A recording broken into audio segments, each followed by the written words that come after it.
यो हो समाचारको साथमा हेरिटेज कार्पेट आरामदायी अनि बेग्लै अनुभवका लागि। अजोड इन्सुरेन्स, हरेक कदमको सहयात्री। Have any sort of health issues? Do visit Norvik International Hospital, Thapatali. घरे घरमा हिमगिरी। श्री लालीगुराँस बहुउद्देश्यीय सहकारी संस्था लिमिटेड, मुख्य कार्यालय पुलचोक, ललितपुर।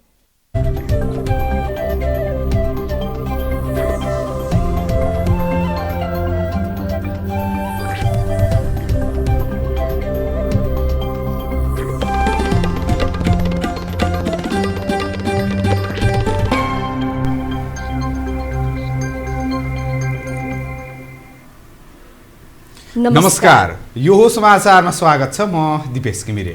म अपेक्षा तिमिल सेना। सुरु गरौँ अहिलेसम्मका प्रमुख समाचारबाट।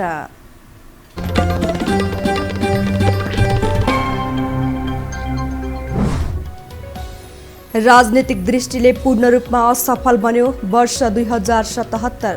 प्रधानमन्त्रीमाथि संसद विघटनको कलङ्क, बहुमतको सरकार ढाल्ने प्रयास। कोरोनाले आज 5 जनाको मृत्यु, एकै दिन 11,000सम्म संक्रमित हुन सक्ने सरकारको अनुमान। विद्यालय 1 महिना बन्द गर्न प्रस्ताव।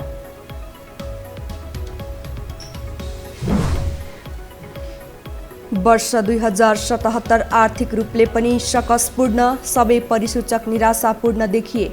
निम्न मध्यम वर्गको चुलो नै नबल्ने अवस्था। भारतले दियो रुसी खोपलाई आपतकालीन प्रयोग गर्न अनुमति। जुलाई अन्त्यसम्म करिब 30 करोडलाई दिने योजना।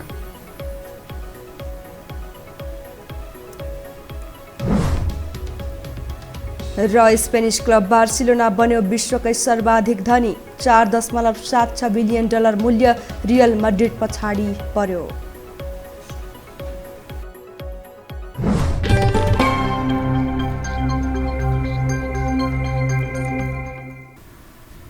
अब समाचार विस्तारमा। नेपाली कांग्रेसका सभापति शेरबहादुर देउबा र जनता समाजवादी पार्टी जसपा संघीय परिषद अध्यक्ष डाक्टर बाबुराम भट्टराई र अध्यक्ष उपेन्द्र यादव बीच भेटवार्ता भएको छ। सत्ता समीकरणको विषयमा देउबा र जसपा नेताहरूबीच बुढानीलकण्ठमा भेटवार्ता भएको हो। ओली सरकार ढालेर कांग्रेस, माओवादी केन्द्र र जसपाको गठबन्धनको सरकार बनाउने कसरत भइरहेको छ। शुक्रबार देउबाले 3 दलको संयुक्त बैठक राख्नु भएको थियो। संयुक्त सरकार बनाउने उहाँको प्रस्तावमा माओवादी केन्द्रले सहमति जनाएको थियो, तर जसपा भने सहमत भइसकेको छैन।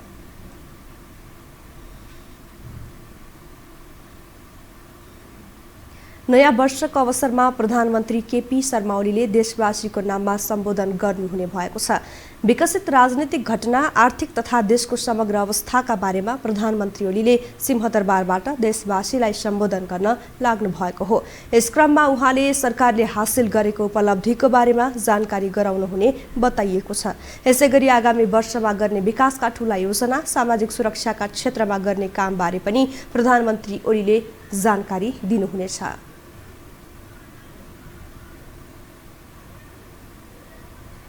प्रधानमन्त्री केपी शर्मा ओली नेतृत्वको सरकार 2077 सालमा राजनीतिक, आर्थिक र सामाजिक कोणले असफल बन्यो। 5 वर्ष कार्यकाल रहेको संसदको हठात विघटन गरेर प्रधानमन्त्री केपी शर्मा ओली सर्वाधिक विवादमा पर्नुभयो। एक रिपोर्ट। वर्ष 2077 सुरु हुँदा मुलुक कोरोना महामारीको पिक आवरमा थियो। वैशाख 1 गते प्रधानमन्त्री केपी शर्मा ओलीको झण्डै 21 मिनट लामो सम्बोधनपछि थुप्रै आशाका तेन्द्रसहित शुभारम्भ भएको 77 साल सरकारको दृष्टिले बेजोड बन्यो भने जनताका लागि हर्ष न विस्मात साबित भयो। यही वर्ष कोरोना संक्रमणका कारण 3000 बढीले ज्यान गुमाउन पुगे। प्रधानमन्त्री ओली नेतृत्वको सरकारले प्रभावकारी काम गर्न नसक्दा करिब 6 महिना मुलुक लकडाउनका नाममा ठप्प भयो। कोरोना कहर र राजनैतिक खिचतानीकै बीच मुलुकमा केही सम्झन लायक काम भए। नेपाली भूमिमाथि भारतीय अतिक्रमण विरुद्ध यसअघि राजनैतिक दलमा देखिँदै आएको मौनता यस वर्ष तोडियो। अतिक्रमण विरुद्ध सत्तापक्ष र प्रतिपक्ष सबै दल एक ठाउँमा उभिँदा राष्ट्रिय सहमति कायम भयो। यद्यपि चुच्चे नक्सामा नेपालको भूमि फर्काउने काम भए पनि व्यापारिक रूपमा विवाद समाधान झन जटिल देखिएको छ। प्रधानमन्त्री ओलीको कार्यकालमा दलीय स्वार्थ बढी हाबी हुँदा जनताले शान्ति, सुशासन र विकासको अनुभूति कम, शास्ति धेरै बेहोर्नु पर्यो। कार्यकाल सम्हाले लगत्तै आलोचित र विवादित बनेका प्रधानमन्त्री ओली विपक्षीहरूको मोर्चाबन्दीमा परेर आशातीत काम गर्न सकेनन् भन्ने एक थरीको धारणा छ। तर सजिलो प्रतिपक्ष रहेका बेला सरकारले काम गर्न सकेन भन्नु सरकारकै लागि लज्जास्पद हो भन्ने पनि एक थरी छन्। हामीले हाम्रो आर्थिक विकास वृद्धि दरलाई, उत्पादन वृद्धि दरलाई, राष्ट्रिय आय वृद्धि दरलाई 7% भन्दा माथिका दरले अगाडि बढायौं र तीव्र गतिले अगाडि बढाउने अभियानलाई गति दियौं। प्रधानमन्त्री ओलीले आफ्नो सरकारले स्थिरता, विकास र सुशासनमा चमत्कारपूर्ण काम गरेको बताए पनि राजनीति र नागरिक वृत्तमा सरकारका काममाथि अनेक प्रश्न छन्। दल विभाजन सम्बन्धी अध्यादेश, पार्टी एकतापछिको अन्तरसङ्घर्ष, संसद विघटन र नेकपा विभाजनले प्रधानमन्त्रीले अगाडि सारेको स्थिरताको नारा उझेलमा पर्यो। शक्तिशाली सरकारले गरेका विकास निर्माणका काम पनि सन्तोषजनक छैनन्। तर जुन अपेक्षा थियो, जुन गतिको अपेक्षा थियो, जुन अनुकूलता थियो, त्यो अनुकूलताको उपयोग गर्नबाट यो सरकार पुरै चुक्यो। बितेको 1 वर्षमा सरकारले विकासमा नमुना काम केही गरेको छैन। बरु तत्कालीन वाम गठबन्धनले ल्याएको चुनावी घोषणापत्रमा उल्लेख भएका कैयौं काम सुरु पनि भएका छैनन्। केही महत्त्वकांक्षी योजनाहरू घोषणाकै तहमा छन्। विकास र समृद्धिको बाटोमा देशलाई अगाडि बढाउँछु भन्ने मेरो प्रतिबद्धता मैले सम्झेँ। तर अनेक चुनौतीका बीच पनि सरकारले 2 दशकपछि मेलम्चीको पानी काठमाडौँका धारामा झारेको छ, जसमा धेरै सरकारको योगदान रहे पनि यसलाई ओली सरकारको एक उपलब्धिका रूपमा अर्थ्याउँदा फरक पर्दैन। यसबाहेक प्रधानमन्त्री ओलीले धेरै आयोजनाहरूको उद्घाटन गरेका छन्, तर ती आयोजनाहरू कार्यान्वयनको चरणमा भने पुगेका छैनन्। उपलब्धिका हिसाबले भन्ने हो भने राजनैतिक, आर्थिक र सामाजिक तीनै कोणले सरकारको यो वर्ष असफल नै बनेको छ। यो हो टेलिभिजनका लागि सन्तोष बिके थापा, काठमाडौँ। अब बाँकी समाचार। आज 2077 सालको अन्तिम दिन। बितेको 1 वर्ष नेपाली राजनीतिका लागि निकै उथल पुथल बन्यो। राजनीतिक दलहरू बीच गुट र फुटको श्रृङ्खला चल्यो। मुलुक राजनीति मात्रै नभएर संवैधानिक सङ्कटमा फस्न पुग्यो। एक रिपोर्ट। 2077 को परिदृश्यलाई फर्केर हेर्दा नेपाली राजनीतिमा कुर्सी र सत्ताको घृणित विचलनले पुनः राजनीतिलाई फोहोरी खेलमै सीमित राख्यो। वर्षको सुरुवातमा निकै शालीन र भद्र देखिएका प्रधानमन्त्री केपी शर्मा ओली सुरुवाती महिनाकै 8 गते हठात आक्रामक देखिए। एकीकरणको तयारी थाल्दै गरेको मधेस केन्द्रित दल राजपा र संघीय समाजवादी पार्टीलाई लक्ष्य गरेर प्रधानमन्त्री ओलीले दल विभाजनको अध्यादेश फेकेदेखि नै राजनीतिको कचिङ्गल सुरु भएको थियो। पार्टी भित्रको अल्पमतबाट बस्न प्राय घर जलाउने दुस्साहस गरेका ओलीको कदम वैशाख 12 मा अध्यादेश फिर्ता लिने तहमा पुग्यो। यही दिन राजपा र संघीय समाजवादी पार्टीको तालमेलले सार्थकता पायो र जसपा बन्यो। अध्यादेश ल्याएकै कारण तत्कालीन सत्तारूढ पार्टी नेकपा भित्र पनि विचलन उत्कर्षतिर धकिलिँदै थियो। सत्तारूढ दलकै सचिवालय बैठकबाट वैशाख 17 मा प्रधानमन्त्री ओलीको राजीनामा मागिएपछि सुरु भयो नेकपा भित्र जुङ्गाको लडाईँ। 19 र 38 पृष्ठ पत्र युद्धपछि ओलीसँगको आन्तरिक सङ्घर्ष सतहमै आएर वारपारको लडाईँ बन्न पुग्यो। धेरै प्रयास गरे पनि कुनै रणनीति बनाउन नसकेको नेकपा दाहाल नेपाल समूह कुहिरोको काग झैँ बनिरह्यो। 20औं-25औं वर्षदेखि विदेशीहरूले हुर्काएको पालित पोषित पनि को हो भनेर हेर्दै जाँदा सबैले विचार गर्नु होला, सबैले केपी नै देखियो। आन्तरिक विवाद चुलिँदै जाँदा ओलीले प्रतिनिधि सभा विघटन गर्ने सङ्केत नेकपाका अर्का अध्यक्ष पुष्पकमल दाहालसँग पटक पटक गरिरहे। तर संविधानमै व्यवस्था नभएका कारण धम्की मात्रै दिएको बुझेका उनीहरूलाई पुस 5 मा आएर ओलीले आश्चर्यचकित पारिदिए। पुस 5 को मन्त्री परिषदले प्रतिनिधि सभा विघटन सिफारिस गरेको 3 घण्टा भित्रै राष्ट्रपति विद्यादेवी भण्डारीबाट अनुमोदन भयो। करिब 2/3 को बलमा उभिएको र जनताले स्थायित्वका लागि मत दिएको सरकारबाटै असंवैधानिक प्रतिनिधि सभा विघटन भएपछि चौतर्फी विरोधका स्वरहरू गुन्जिए। सरकारका 7 मन्त्रीले एकैपटक राजीनामा दिए। नेकपा दाहाल नेपाल समूह र प्रधानमन्त्री ओली समूहका तर्फबाट ठुला ठुला सडक मञ्चन भए। आमसभाहरूमा जुहारी भेलिए। आमसभा कस्तो हुन्छ, आमसभा केलाई भन्छन्, जनपरिचालन केलाई भन्छ भन्ने कुरा 23 गते हेर्नु होला। लाखौं लाख जनता निरन्तर सडकमा अपिल गरेर भए पनि विपक्षीले प्रधानमन्त्री ओलीको कदमलाई प्रतिगमनको नाम दिएर सडक तताए। फलस्वरूप सुशासन स्थायित्व मात्रै नभए व्यवस्था नै हल्लिन पुग्यो। ओलीको कदम सर्वोच्च अदालतमा पुगिसकेको थियो। अन्ततः फागुन 11 मा आइपुग्दा सर्वोच्चले प्रतिनिधि सभा विघटनलाई बदर गर्दै संसद पुनः स्थापना गरिदियो र 13 दिनभित्र बैठक आह्वान गर्न आदेश दियो। त्यसले प्रचण्ड माधव समूहलाई केही फाइदा मिल्यो, लड्डु समेत खाए, तर प्रधानमन्त्री ओलीले ठुलै धक्का महसुस गरे। प्रधानमन्त्री ओलीलाई धक्का लागे पनि फागुन 23 मै आएको अर्को फैसलाले ओली एकाएक तङ्ग्रिए। नेकपाको नाम सम्बन्धी विवादमाथि फैसला गर्दै सर्वोच्चले नेकपा खारेज गरेर एमाले र माओवादी केन्द्र पूर्ववत अवस्थामा फर्काइदियो र नेकपा ऋषि कट्टेलको जिम्मा लगाइदियो। अदालतको फैसलाले 2075 जेठ 2 गते दुई ठुला कम्युनिस्ट पार्टी मिलेर बनेको नेकपाको विधिवत कहानी समाप्त भयो। मेरा केही भाइहरूले लड्डु खुवाई गरे, लड्डु खाए, खुसी भएर। संवैधानिक सङ्कट टरेको जस्तो देखिए पनि मुलुकमा राजनैतिक सङ्कट झन् जटिल बन्दै गयो। त्यसयता प्रधानमन्त्री ओलीको राजीनामालाई लिएर माओवादी केन्द्रका अध्यक्ष पुष्पकमल दाहाल निरन्तर छटपटीमै छन्। सत्ता सहयोगी भन्दा माथि उठ्न नसकेको प्रमुख प्रतिपक्षी दल नेपाली कङ्ग्रेसले लामो समयको अलमल चिर्दै प्रधानमन्त्री ओलीको राजीनामा माग्ने निर्णय गरेको छ। कङ्ग्रेस, माओवादी केन्द्र र जसपा बीच नयाँ सत्ता समीकरणको गृह कार्य चलेको छ। तर यसभित्र पनि प्रधानमन्त्री ओली नै बढी हाबी हुँदा दलहरूले ओलीको विकल्प दिन सकिरहेका छैनन्।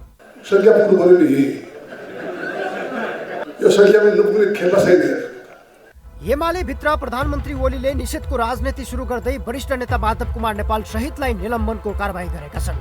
नेपाल पक्षले देशभर समानान्तर कमिटी निर्माण गर्दा हाल एमाले भित्र विभाजन अवश्यम भावी बन्दै गएको छ। विपक्षी दलहरूले 2077 मा खासै प्रभाव जमाउन सकेनन्। बरु नेत्र विक्रम चन्द विप्लव नेतृत्वको नेपाल कम्युनिस्ट पार्टी र सरकार बीच 3 बुँदे सहमति भएको छ। यससँगै विप्लव हिंसात्मक गतिविधि त्यागेर मूलधारको राजनीतिमा फर्किएका छन्। उता वैकल्पिक शक्तिका रूपमा उदाउन खोजेको साझा विवेकशील बीच टुटफुट चलिरहेको छ। पछिल्लो समय साझा विवेकशील पार्टीले मङ्सिर 24 गते पुनः एकीकरण गरेको छ। 2077 को उथलपुथलपूर्ण राजनैतिक परिस्थितिले नेताहरू बीचको व्यक्तित्वमा विचलन त आएको छ नै, अर्को नेतृत्व जन्मिन सकेको छैन। बरु कुर्सी र सत्ताकै दौडधुपले राजनीति फोहोरी खेलभन्दा माथि उठ्न सकेन। आशा गरौँ 2078 मा नेपाली राजनीति भित्रको कालो बादल हटेर आशाका किरणहरू बिजारोपण हुनेछन्। यो हो टेलिभिजनका लागि सन्तोष बेके थापा, काठमाडौँ। सर्वोच्च अदालतको फैसलाले नेकपा फुटेर एमाले र नेकपा माओवादी केन्द्र बिउतिए। अलग अलग भए पनि केपी शर्मा ओली र पुष्पकमल दाहाल बीचको बाजाबाज अन्त्य भएको छैन। एक रिपोर्ट। फागुन 23 गतेसम्म एउटै पार्टीका अध्यक्ष रहेका केपी शर्मा ओली र पुष्पकमल दाहाल सर्वोच्च अदालतको फैसलाले नेकपा खारिज भएसँगै अलग अलग भएका छन्। एउटै विमानका 2 चालक बनेका उनीहरू 2 वर्ष नपुग्दै नदीका 2 किनारा बने। तर उनीहरूले एक अर्का विरुद्ध कटाक्ष गर्न छाडेका छैनन्। ओली र दाहालको एक अर्काप्रतिको व्यङ्ग्यले उनीहरू बीचको सम्बन्ध कस्तो छ भनेर प्रष्ट झल्किन्छ।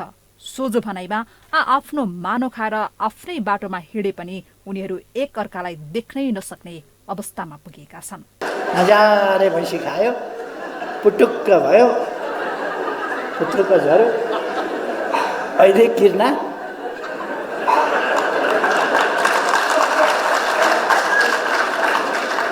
त्यसकारण यिनका धाक धक्कुसँग राजीनामा देऊ, राजीनामा कति रोएका भयो। राजीनामा देऊ, राजीनामा हटाउन। केपीले हट गरेपछि पार्टी एकता गडबड होला कि भनेर कयौँ पटक उदारतापूर्वक उनको कुरा मैले मानिदिएँ क्या। त्यो बेला मान्न नहुने रहेछ भन्ने परेको छ मलाई। त्यो अध्यक्ष आलो पालो चाहिँ उही बेला छोड्दिनँ म, यहाँ सही तिमीले यो गर्ने अनि मलाई चाहिँ 2 नम्बर बनाउने भन्न पर्ने रहेछ। अब उनले जे भयो नि कमरेड, मैले 3टा भोटा बढी फटाएको छु, अहिले म प्रधानमन्त्री छु कमरेड भनेपछि मिठोसँग भनेपछि म पग्रिएँ क्या। प्रतिपक्षी दल भने यसलाई 2 बीच रहेको चरम असन्तुष्टि पोखिएको रूपमा लिन्छन्। दोषारोपण र व्यङ्ग्य गर्नुभन्दा सङ्कटको घडीमा सबै एक भएर राष्ट्रिय सहमतिका साथ अघि बढ्नुपर्ने उनीहरूको तर्क छ। र म विनम्रतापूर्वक भन्न चाहन्छु, मुख्यतः प्रधानमन्त्रीका कारणले आएको छ। अब अप्ठ्यारो समय आएको छ। प्रधानमन्त्रीलाई तिमीले छोड मात्रै भन्नु बाला पुग्नेवाला छैन, समाधान पनि दिनु परेको छ। विश्लेषक भने यो अरू केही नभएर पदमा रहेको दम्भ र पदमा बस्न नपाएको कुण्ठाको परिणाम भएको बताउँछन्। कुर्सीबाट हट्नुपर्ने डर र कुर्सीमा जान खोज्ने बीच चलेको जुहारीका रूपमा लिनुपर्ने उनीहरूको तर्क छ। होइन दुवैतिर यो किनभने जब राजनीति विचार सिद्धान्तबाट दिग्दर्शित हुँदैन त्यसपछि यही हुन्छ बाबु। विचार सिद्धान्तबाट भयो भने मेरो सैद्धान्तिक पक्ष यो, अर्को यो, त्यो कुरा भएन, यसमा कुरा बोलिन्छ। विचार सिद्धान्तद्वारा दिग्दर्शित भइयो भने, अब स्वार्थ र पद प्रतिष्ठाद्वारा दिग्दर्शित भइयो भने त आफ्नो पद प्रतिष्ठा गुम्ने बित्तिकै त मान्छे उत्तेजित भइहाल्छ नि। त्यो हामीले सुन्नु परेको त्यो हो कारण चाहिँ। मुलुक यति बेला सङ्कटको अवस्थाबाट गुज्रिरहेको छ। राजनीतिक सङ्क्रमणको अवस्था अन्त्य गरी मुलुकलाई विकासको गति दिनुपर्ने बेला शीर्ष नेता बीचको यस प्रकारको जुहारीलाई पक्कै पनि राम्रो मान्न सकिँदैन। परराष्ट्र मन्त्री प्रदीप ग्यावालीले नेपालले केही ठूला प्राकृतिक विपत्ति र कोरोना महामारीका बावजुद पनि राष्ट्रिय विकासको लक्ष्य हासिल गर्न सफल हुने दावी गर्नुभएको छ। काठमाडौँमा आज आयोजित कार्यक्रममा मन्त्री ग्यावालीले विपत्ति महामारीले चुनौती थपे पनि विकासको लक्ष्य भेट्ने बताउनु भएको हो। उहाँले नेपालको विकासको सूचकको केही क्षेत्रमा अझै धेरै काम गर्न बाँकी रहे पनि सन् 2030 को अन्त्यसम्म दिगो विकासका लक्ष्य भेट्टाउने दृढता व्यक्त गर्नुभयो। We are lagging behind and we are a bit concerned that the ongoing pandemic will push backward us in many aspects. However, with the strong leadership of the government and overall participation of the all community and such development institutes, we can overcome the challenges posed by such pandemic. परराष्ट्र मन्त्री ग्यावालीले विकास अनुसन्धान प्रतिष्ठान जस्ता संस्थाले नेपालको विकासको सम्भावना र चुनौती पहिल्याउने ठूलो भूमिका खेल्न सक्ने बताउनुभयो।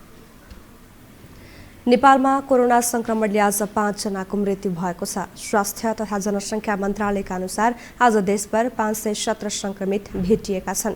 5203 जनाको पीसीआर परीक्षण गर्दा यो संख्यामा संक्रमित पाइएका हुन्। आज 153 जना निको भएका छन्। मन्त्रालयका अनुसार देशभर 3608 संक्रमित आइसोलेसनमा रहेका छन्। यसैबीच मन्त्रालयले अहिलेकै अवस्थामा संक्रमण बढ्दै गए जेठ अन्तिमदेखि असारसम्ममा दैनिक 11000 सम्म कोरोनाका संक्रमित देखिन सक्ने बताएको छ। मन्त्रालयले अहिलेकै अवस्थामा कोरोना संक्रमण वृद्धि भएमा असारसम्म 6 लाख संक्रमित पुग्ने अवस्था आउने दावी गरेको हो। अहिले संक्रमित 1 जनाले 40 जनासम्मलाई सारेको भेटिएकाले अवस्था गम्भीर रहेको उसको भनाइ छ। यसैबीच मन्त्रालयले शैक्षिक संस्था 1 महिना बन्द गर्न सिफारिस गरेको छ। मन्त्रालयले काठमाडौँ उपत्यका सहित देशका ठूला शहरका विद्यालयहरू 1 महिना बन्द गरेर अनलाइन कक्षा मार्फत पठन पाठन सञ्चालन गर्न सीसीएमसीलाई सिफारिस गरेको हो। सरकारले आगामी वैशाख 7 गतेदेखि 11 गतेसम्म कोभिड खोपको दोस्रो मात्रा लगाउन सुरु गर्ने बताएको छ। गत माघ 14 देखि फागुन 10 गतेसम्म पहिलो मात्रा खोप लगाएकालाई वैशाख 7 देखि 11 सम्म दोस्रो डोज खोप लगाउन लागिएको हो। स्वास्थ्य कार्यालय काठमाडौँले दोस्रो चरणको खोपको केन्द्र र तालिका सार्वजनिक गरेको छ। यसैबीच चीनले अनुदानमा दिएको कोरोना विरुद्धको भेरोसेल खोप 40 वर्षदेखि 59 वर्ष उमेर समूहका व्यक्तिलाई आजदेखि लगाइँदैछ। स्वास्थ्य मन्त्रालयका खोप शाखाले 40 वर्षदेखि 59 वर्षसम्मका सबै नागरिकका साथै यसअघि छुटेकालाई खोप लगाउने जनाएको छ।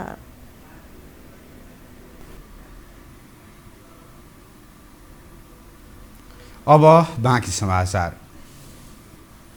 कोरोना भाइरस संक्रमणले सर्वसाधारणलाई 2077 भर नै पीडा दिइरह्यो। वर्षको उत्तरार्धतिर कम हुँदै गएको महामारी पुनः चुलिन थालेपछि त्रासमा बस्नुपर्ने स्थिति आएको छ। एक रिपोर्ट। यो वर्षको नेपालमा सबैभन्दा ठूलो घटना भनेकै कोरोना भाइरस संक्रमणको महामारीबाट मानिसहरू डर र त्रासमा बस्नु पर्यो। यस वर्षको मात्रै नभई युगकै ठूलो घटनाको रूपमा रहनेछ। कोरोनाको सर्वव्यापी र सर्वपक्षीय क्षतिको कुनै हिसाब किताब गरेर साध्य नै छैन। नेपालमा 2077 साल सुरु नभइकन नै चैत 11 गतेबाट लकडाउन भएको थियो। लकडाउन भएपछि नेपालीहरू नयाँ वर्ष घरभित्रै बिताउनु परेको थियो र एकदमै कष्टकर थियो। लकडाउन बढ्दै साउनको पहिलो हप्तासम्म कायम भएको थियो। त्यसपछि पनि कतिपय स्थानमा प्रतिबन्ध र निषेधाज्ञा भने जारी नै रह्यो। 2077 को सुरुवात अर्थात् वैशाख 1 गते नेपालमा 2 जनामा कोरोना भाइरसको संक्रमण फेला परेको थियो। त्यसपछिका दिनमा भने संक्रमणको दर क्रमशः बढ्दै गयो। 77 सालको 1 वर्षको अवधिमा देशभर 3000 भन्दा बढीको मृत्यु भयो भने 2,80,000 भन्दा बढी कोरोना संक्रमण देखियो। कोरोनाको संक्रमण बढ्दै गएका कारण मानिस घरभित्र नै बस्न बाध्य भए। मानिसहरूको जीवनशैली निष्क्रिय जस्तै बन्न पुग्यो। स्वास्थ्य जाँचमा अस्पताल पुग्नुपर्ने बिरामी समेत घरभित्रै लामो समय बस्नु पर्दा झनै समस्या बल्झिएर गम्भीर अवस्थामा पुगे। कतिपयको रोजगारी नै गुम्यो त कतिपयको खान नपाएर उपचार नपाएर ज्यानै गयो। केही समय फेरि लकडाउनको अवस्था सामान्य बन्दै गए पनि डर त्रास कायम नै रह्यो। चीनको वुहानबाट फैलिएको यो कोरोना भाइरस 2077 साल पुरै प्रभावित बनायो। अस्पतालमा बिरामीको चाप बढ्यो। कतिपय बिरामीहरूले अस्पतालमा बेड नै पाएनन्। यो क्रम 2078 मा पनि बढ्ने देखिएको छ। 77 को अन्त्यसँगै कोरोना संक्रमण समेत अन्त्य हुने अपेक्षा थियो, तर त्यसको ठिक विपरीत संक्रमण झन उकालो लाग्ने क्रममा छ। झनै नयाँ प्रजातिका भाइरसको संक्रमण बढ्दै जाँदा जोखिम पनि बढ्दै गएको छ। यो यस्तै किसिमको अर्को साइकल अथवा लहर बङ्गलादेशमा पनि फैलियो, पाकिस्तानमा पनि फैलियो, इन्डियामा पहिलाको भन्दा झन् धेरै निकै अनि पहिलाको भन्दा झन्डै 1,02,000 कि कति थियो क्यारे पहिलाको, अहिले 1,25,30,000 पुगिसक्यो। 45,000 भने झन्डै अब भनौँ न 1.5 गुणा जस्तो भयो। त्यो हिसाबले हेर्दाखेरि अब नेपालमा पनि यसको चाहिँ अनि राम्रैसँग यो फैलिन सक्ने सम्भावना चाहिँ अथवा जोखिम आकलन गर्न सकिन्छ। यो समयमा अन्य क्षेत्रमा निराश हुनुपर्ने अवस्था आए पनि कोरोना विरुद्धको खोप ल्याउन भने सरकार सुरुमा सफल भएको थियो। सरकारले अपेक्षा भन्दा छिटो कोभिड विरुद्धको खोप नेपालमा लिएर लगाउनु भनेको सकारात्मक पक्ष हो। कोरोना महामारीका कारणले जनस्वास्थ्यका क्षेत्रमा चरम समस्या त ल्याए नै, साथसाथै यसले स्वास्थ्य सेवामा नेपालको पूर्वाधार र संरचना कति कमजोर रहेछ भन्ने पनि प्रश्न देखायो। नेपालको जनस्वास्थ्यका पूर्वाधार नेतृत्वको सही निर्णय व्यवस्थापन गर्ने क्षमता पनि प्रष्ट भयो। सरकारले उचित व्यवस्थापन गर्न नसक्दा नियन्त्रण गर्न सकिने संक्रमण समुदायमा फैलिन पुग्यो। को लागि पनि एउटा चाहिँ कति % हाम्रो चाहिँ पपुलेसन चाहिँ इन्फेक्टेड भइसकेको छ, त्यो पत्ता लगाउनको लागि एन्टिबडी चेक गर्न सकिन्छ। यी खालको चाहिँ परीक्षण चाहिँ सरकारले चाहिँ निरन्तर यो बिचमा चाहिँ निरन्तर गरोस् र एउटा चाहिँ कन्क्लुड के निकाल्यो भने हाम्रो देशमा यति % भूभागमा अथवा यो ठाउँमा चाहिँ संक्रमण बढी छ, यो ठाउँमा कम छ, यो ठाउँमा छैन भन्ने एउटा निष्कर्ष चाहिँ सरकारले निकाल्न सकोस्। समग्रमा 2077 विश्वकै लागि पीडादायी वर्षका रूपमा रह्यो। कोरोना भाइरस संक्रमणले स्वास्थ्य क्षेत्रमा मात्र होइन, विश्वको समग्र क्षेत्रलाई नै वर्षैभरि प्रभावित बनायो। नेपालमा कोरोना भाइरस संक्रमण रोक्न रणनीतिक कदम चाल्नु र त्यसको फितालो तयारीबारे वर्षभरि नै स्वास्थ्य मन्त्रालय नेतृत्वको आलोचना भइ नै रह्यो, जुन अहिले पनि जारी नै छ। अझै पनि सरकार कोरोना संक्रमणको व्यवस्थामा फितालो देखिएको छ। सर्वसाधारणको लापरवाही बढ्दै गर्दा संक्रमणले कस्तो रूप लिने हो अहिले अनुमान गर्न कठिन छ। यो हो टेलिभिजनका लागि लीलामाया ठटाल, काठमाडौँ। नेपाल निजामती कर्मचारी युनियनले संसदमा पुगेको तानाशाही र अलोकतान्त्रिक रहेको भन्दै सङ्घीय निजामती सेवा ऐन पास नगर्न चेतावनी दिएको छ। काठमाडौँमा आज कार्यक्रम गरी युनियनका अध्यक्ष गोपाल प्रसाद पोखरेलले सङ्घीय निजामती सेवा ऐनमा लोकतन्त्र विरोधी रहेको बताउनु भयो। संविधान उल्लङ्घन गरेको तथा कर्मचारीको सेवा सुविधा वृद्धि विकास लगायतका विषयमा अलोकतान्त्रिक व्यवस्था कायम गरेको भन्दै यो ऐन पास भए कर्मचारीहरू आन्दोलनमा उत्रिने बताउनु भयो। अध्यक्ष पोखरेलले सरकारले निजामती प्रशासनलाई विघटन गरी आफू अनुकूलका कर्मचारी करारमा नियुक्त गर्ने चेष्टा गरेको आरोप लगाउनु भयो।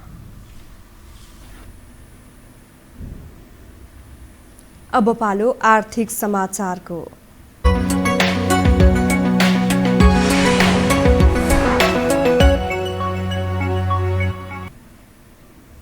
अर्थमन्त्री विष्णुप्रसाद पौडेलले बजेट निर्माणका आधारभूत सिद्धान्तलाई आत्मसात गरेर अनुशासित बजेट ल्याउने तयारी गरिरहेको बताउनु भएको छ। अर्थ समितिको आजको बैठकमा आगामी आर्थिक वर्षको बजेटको तयारी बारेको छलफलमा उपस्थित भएका मन्त्री पौडेलले बजेट निर्माणको आधारभूत सिद्धान्तलाई आत्मसात गरी अनुशासित बजेट ल्याउने बताउनु भएको हो। उहाँले कोभिड-19ले सिर्जना गरेको चुनौती र त्यसको सामना गर्ने कुरालाई बजेटले प्राथमिकतामा राख्ने पनि जानकारी गराउनुभयो।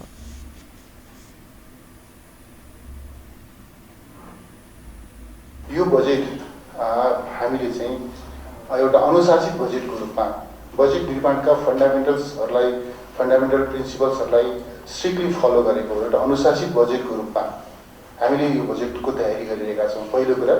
दोस्रो कुरो, यो बजेट प्रस्तुत हुने र बजेट कार्यान्वयन हुन नसक्ने वा बजेटका कैयौँ अध्याय अनुच्छेदहरू कार्यान्वयन हुन नसक्ने यस प्रकारको पीडाको निरन्तरताबाट पनि हामीहरू प्रभावित छौँ।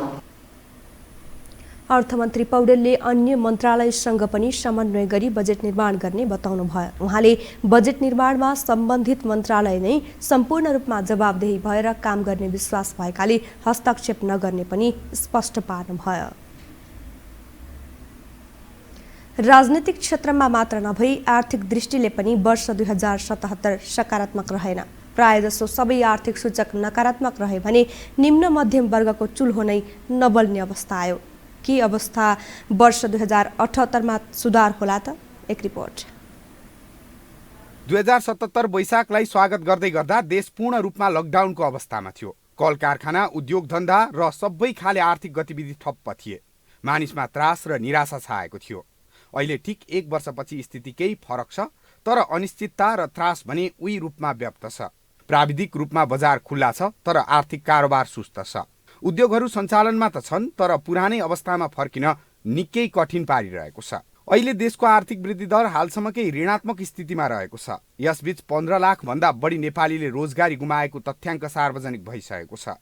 अझै पनि 12 लाख भन्दा बढी नेपालीहरू गरिबीको रेखामुनि छन्। यदि कोरोना भाइरसको प्रभाव नहुँदो हो त लगातार रूपमा 3 आर्थिक वर्षसम्म 6% भन्दा बढीको आर्थिक वृद्धि दर हासिल गरिरहेको हाम्रो देशले यो आर्थिक वर्षमा समेत त्यो गतिलाई कायमै राख्ने थियो। तर विडम्बना, विश्व बैंकले जारी गरेको प्रतिवेदनले हाम्रो आर्थिक वृद्धि दर 2.7% मात्रै रहने जनाएको छ। त्यसैगरी नेपालको आर्थिक वृद्धिमा महत्त्वपूर्ण योगदान दिन सक्ने भनेर व्याख्या गरिँदै आएको पर्यटन क्षेत्र अत्यन्तै नाजुक अवस्थामा छ। अर्थ मन्त्रालयले गत सोमबार मात्र सार्वजनिक गरेको अर्थ बुलेटिनले सन् 2021 को दोस्रो महिनासम्ममा हवाई मार्गबाट नेपाल आउने पर्यटकको संख्या अघिल्लो आर्थिक वर्षको तुलनामा 87.4%ले न्यून रहेको जनाएको छ। यस अवधिमा जम्मा 18,020 जना मात्रै पर्यटक हवाई जहाज चढेर नेपाल आए, जबकि अघिल्लो वर्ष यही अवधिमा 1,43,047 जना पर्यटक हवाई मार्गबाट नेपाल भित्रिएका थिए।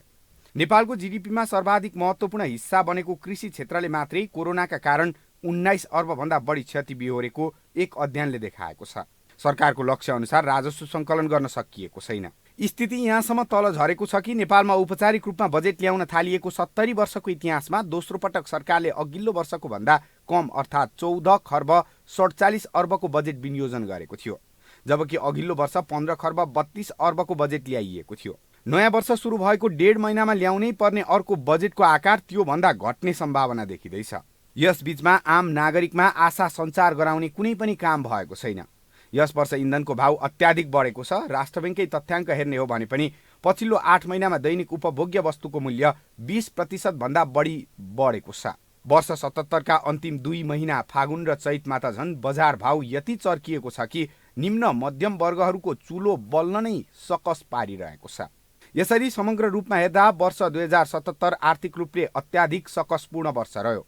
आर्थिक परिसूचक निराशापूर्ण मात्र देखिए। सडकमै रहेको सर्वहारादेखि देशकै सर्वाधिक धनी भनिएकाहरूका लागि समेत यो वर्ष तनावपूर्ण नै रह्यो। अझै पनि नयाँ आशा तरङ्गित गर्ने खासै तथ्यहरू देखिएका छैनन्।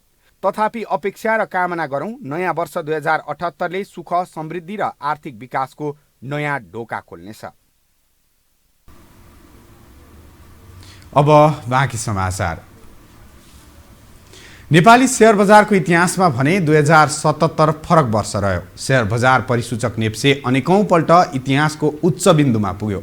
वर्षको सुरुमै करिब 2 महिना शेयर बजार बन्द हुँदा निराश बनेका लगानीकर्ता वर्षको पछिल्लो चौमासिक अवधिमा खुसी बने। एक रिपोर्ट। वर्ष 2077ले नेपाली शेयर लगानीकर्तामा निम्त्याएको निराशालाई हर्षले पूर्ति गर्यो। नयाँ वर्ष 2077 लाग्दै गर्दा शेयर बजार बन्द थियो, तर वर्ष अन्त्य हुँदै गर्दा लगानीकर्ता मालामाल बने। अहिले नेप्से परिसूचक निरन्तर उकालो लाग्दो छ। कोभिडको प्रभाव घट्दै जाँदा लगानीकर्ता शेयर बजारतर्फ आकर्षित हुन थाले। बजारमा पर्याप्त रहेको तरलता र कम ब्याज दरले शेयर बजारलाई टेवा दियो। एक वर्षमा नेप्से परिसूचक 1463.34 अङ्कले बढेको छ। 1251.45 अङ्कबाट सुरु भएको बजार 2714.79 अङ्कमा बन्द भएको हो। विक्रम सम्वत 2077लाई शेयर बजारले हरियो बनेर बिदा गरिसकेको छ। वर्षको अन्तिम कारोबार अर्थात् मङ्गलबार नेप्से 23.23 अङ्कले बढेर बन्द भएको छ। नेप्से परिसूचक 2700 अङ्क पार गर्दै 2714.79 अङ्कको ऐतिहासिक बिन्दुमा पुगेको छ। अघिल्लो दिन पनि नेप्सेले नयाँ इतिहास कायम गरेको थियो। लगातार उकालो लागेको नेप्सेको वृद्धिको क्रम वर्षको अन्तिम दिन पनि जारी रहँदा नयाँ इतिहास कायम भएको हो। अन्तिम दिन कारोबार सुरु भएको केही मिनेटमै नेप्से 2700 अङ्क पार गरेको थियो। त्यस यता सामान्य रूपमा ओह्रालो लागेर परिसूचक पुनः बढ्न थालेर नयाँ बिन्दुमा पुगेको हो।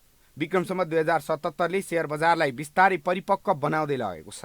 शेयर बजारमा पनि नयाँ नयाँ अभ्यास हुन थालेका छन्, जसले कारोबार प्रक्रियालाई थप परिष्कृत बनाएको छ। धितोपत्र बजारमा डिमेट खाताहरूको संख्या 34 लाख माथि पुगिसकेको छ। दोस्रो बजारमा अनलाइन मार्फत कारोबार गर्नेको संख्या 5,76,962 छ।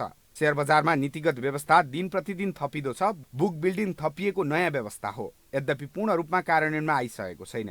नयाँ अभ्यास भएको विषय नागरिक स्टक डिलरले काम सुरु गरिसक्नुले पुष्टि गर्छ। बजारमा इन्टोडे कारोबारको सम्भावना अध्ययन भइसकेको छ। गत माघ 26 गते शेयर बजारमा हालसम्मकै सबैभन्दा बढी 10 अर्ब 61 करोड रुपियाँको शेयर किनबेच भएको थियो। गत मङ्सिर 10 गते नेप्सेले यसअघिको 1881 अङ्कको रेकर्ड पछि पार्दै अघि बढेको थियो। त्यस यता दैनिक नयाँ रेकर्ड बन्ने गरेका छन्। नयाँ वर्ष 2078 लगानीकर्ताका लागि थप उदाहरणीय बनोस्, हाम्रो पनि शुभकामना। बीमा समितिका अध्यक्ष सूर्यप्रसाद सिलवालले बीमा कम्पनीहरूले दावी भुक्तानी सेवा सरल र सहज बनाउन आवश्यक रहेको बताउनु भएको छ। काठमाडौँमा आज आयोजित कार्यक्रममा अध्यक्ष सिलवालले नेपालका बीमा कम्पनीहरूले बीमितलाई भुक्तानी दिने विषय समस्याको रूपमा रहेको बताउनु भयो। उहाँले बीमा कम्पनीहरूले मिलेमतोमा मात्रै भुक्तानी दिने गरेको उल्लेख गर्दै त्यसलाई सुधार्न निर्देशन समेत दिनुभयो। भुक्तानी हुँदैन, मिलोमतो छ, टाइमभन्दा पहिला भुक्तानी हुन्छ। मैले हाम्रा चाहिँ नि तपाईँको अन साइट इन्सपेक्सनबाट देखिएका कुराहरू यहाँलाई मैले केही सानो सानो दृष्टान्त मात्रै दिया हो। अब यी समस्याहरूलाई हामीले चाहिँ नि खाती राखेर अब हामी इनोभेटिभ भयौँ, हामी अगाडि बढ्यौँ, हामीले सबै कुरा राम्रो गऱ्यौँ भन्ने कुरो त साँच्चीको बनेर देखाउनु पऱ्यो। साँच्चीको बनेर देखाउनु पऱ्यो त 10% अर्को हाम्रो चाहिँ सहयोग एक्स्ट्रा हामी दिन्छौँ। अरूलाई नदिएको सहयोग यही पाइन्छ, यसैलाई हामी उपलब्ध गराउँछौँ। अध्यक्ष सिलवालले रेट कटिङ, उधारो बिमा र भुक्तानीमा मिलेमतो लगायतका समस्या सुधार नगरेसम्म बिमा क्षेत्रको विकास सम्भव नभएको बताउनु भयो।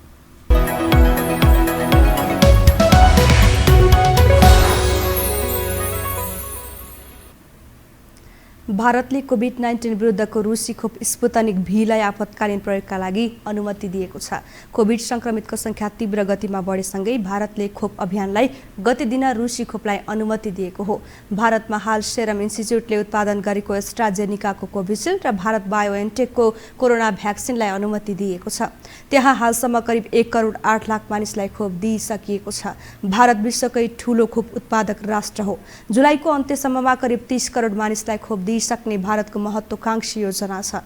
उसले हाल खोप निर्यातमा ढिलाइ गरेर आफ्नै देशमा खोप वितरणलाई तीव्रता दिएको छ।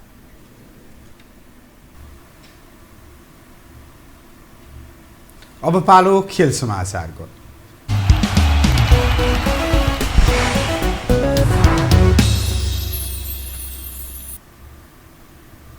स्पेनिस क्लब बार्सिलोना विश्वकै सर्वाधिक धनी क्लब बनेको छ। फोर्सको नयाँ सूचीमा बार्सिलोना सर्वाधिक धनी क्लब बनेको हो। फोर्सको तथ्याङ्क अनुसार बार्सिलोनाको मूल्य $4.76 बिलियन रहेको छ। बार्सिलोनाले रियल मड्रिडलाई पछि पार्दै शीर्ष स्थान हासिल गरेको हो। रियलको मूल्य $4.75 बिलियन छ। त्यस्तै तेस्रो स्थानमा रहेको बायर्न म्युनिखको मूल्य $4.21 बिलियन रहँदा चौथो स्थानको म्यान्चेस्टर युनाइटेडको $4.20 बिलियन र पाँचौं स्थानको लिभरपुलको $4.10 बिलियन छ। खेल समाचारसँगै हामी यो समाचारको अन्त्यमा आइपुगेका छौँ। जाँदा जाँदै प्रमुख समाचार पुनः एकपटक।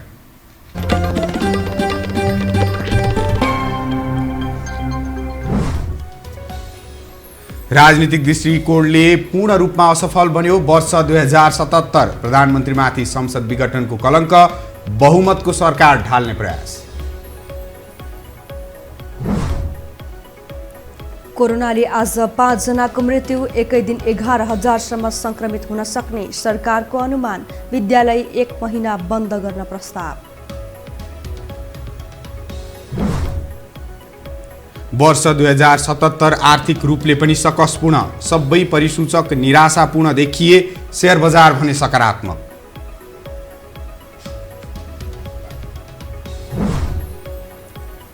भारतले दियो रुसी खोपलाई आपतकालीन प्रयोग गर्न अनुमति। जुलाई अन्त्यसम्ममा करिब 30 करोडलाई दिने योजना।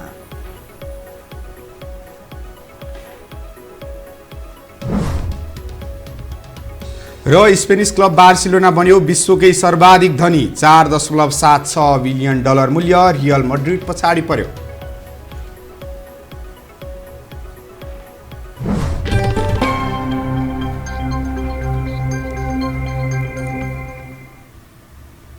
हवस् त, यो समाचार सकियो। समाचार बुलेटिनका साथै यो टेलिभिजनका सम्पूर्ण कार्यक्रम यो टेलिभिजन.com, यो खबर.com, युट्युब र फेसबुकमा पनि पढ्न र हेर्न सक्नुहुनेछ। मोबाइलमा यो टिभी एप डाउनलोड गरी हामीलाई प्रत्यक्ष हेर्न सक्नुहुनेछ। तथ्य सहितको निष्पक्ष समाचारका लागि हेर्दै रहनुहोला यो टेलिभिजन। नमस्कार।